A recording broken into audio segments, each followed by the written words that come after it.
Pinatunayan ng mga estudyante sa Sorsogon na hindi kailangan gumastos ng malaki para makabuo ng pangmalakasang pelikula.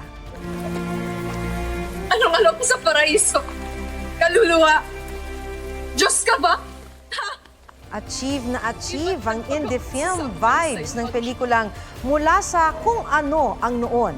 Gawayan ng Grade 12 STEM Excellence students ng Sorsogon National High School.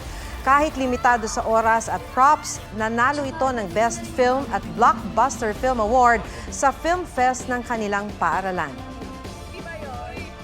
Pumupunta po kami sa mga ukay kasi para mas makatipid na rin kami, lalo pat mga estudyante pa lang rin naman po kami. Nag-reuse and recycle naman po kami, which is ang goal po talaga ng STEM strand is to be sustainable po. Talagang napaka-fulfilling. Grabe po talaga yung pagod dito namin as a class.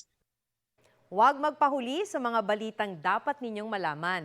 Mag-subscribe sa GMA Integrated News sa YouTube. Sa mga kapuso abroad, subaybayan nyo kami sa GMA Pinoy TV at sa www.gmanews.tv.